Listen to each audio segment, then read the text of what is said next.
अब स्टार्ट करते हैं चैप्टर 15 जो कि डील करता है एलुवियन एंड डिलुवियन। हिंदी में इसे कहते हैं जलोढ़ तथा जल पलावन। ये होता क्या है कि जो भी जमीन नदी या किसी समुद्र के तट पर होगी वहां होता क्या है, पानी के बहाव की वजह से किन्हीं टाइम में जो तट के आसपास जो जमीन होती है या तो वो ज्यादा हो जाती है या फिर वो कम हो जाती है। किस तरह से कि मान लीजिए यहाँ तक जो है वो जमीन है, उसके बाद पानी है।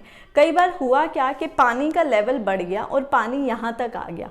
हुआ क्या, जो इतनी जमीन थी वो भी पानी में चली गई, यानी कि जो टोटल जमीन थी वो कम हो गई। या फिर यहाँ पे जहाँ तक ये पहले जमीन थी, अब हुआ क्या कि पानी का जो स्तर था वो नीचे चला गया, जिससे ये जमीन और बढ़ गई। तो इसी को हम कहते हैं एलुवियन एंड डिलुवियन। अब इस केस में जब जमीन बढ़ जाएगी या घट जाएगी तो क्या होगा, उससे रिलेटेड प्रोविजन हमें दिए गए हैं सेक्शन 203 और 204 में। यहाँ ये कहते हैं कि अगर ये जमीन बढ़ गई है, तो अगर जमीन बढ़ गई है तो इसको हम बोलते हैं एलुवियन। तो जितनी जमीन बड़ी है ये सभी जाएगी स्टेट गवर्नमेंट के पास।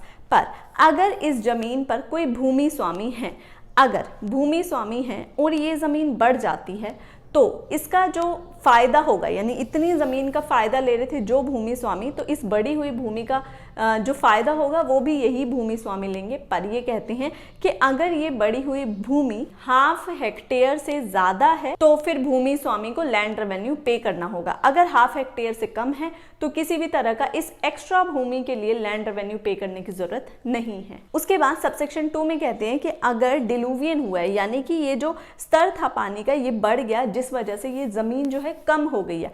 अगर जमीन कम हुई है तो जितनी जमीन कम हुई है ये अगर 1/2 हेक्टेयर से ज्यादा है तो जितना लैंड रेवेन्यू था वो उसी के अकॉर्डिंग कम हो जाएगा। पर कितना ज्यादा होना चाहिए, 1/2 हेक्टेयर से ज्यादा। 1/2 हेक्टेयर से ज्यादा होगा तभी लैंड रेवेन्यू कम होगा, और 1/2 हेक्टेयर से ज्यादा भूमि आएगी तभी लैंड रेवेन्यू बढ़ेगा। उसके बाद डिस्कस करते हैं सेक्शन 204 जो कि डील करता है power to make assessment and decide disputes. यहाँ सबसेक्शन 1 में बात करते हैं कि जो हमने सेक्शन 203 में पढ़ा कि अगर 1/2 हेक्टेयर से ज्यादा भूमि हो जाती है या फिर 1/2 हेक्टेयर से कम भूमि हो जाती है, कम हुई है तो लैंड रेवेन्यू कम होगा, और अगर ज्यादा हुई है तो लैंड रेवेन्यू ज्यादा होगा। तो यहाँ ये कहते हैं जो लैंड रेवेन्यू असेस करना होगा इस टाइम पर, तो उसको असेस करने की पावर सब डिविजनल ऑफिसर के पास है। उसके बाद सबसेक्शन 2 में कहते हैं कि अगर ये जमीन बढ़ गई है जिस केस में, तो बढ़ने पर अगर वहां पे एक से ज्यादा भूमि स्वामी हैं और उनके बीच में कोई डिस्प्यूट अराइज हो जाता है इस लैंड को लेकर, बढ़ी हुई लैंड को लेकर, तो इस तरह का जो डिस्प्यूट होगा उसको रिजॉल्व करने की पावर भी सब डिविजनल ऑफिसर के पास है।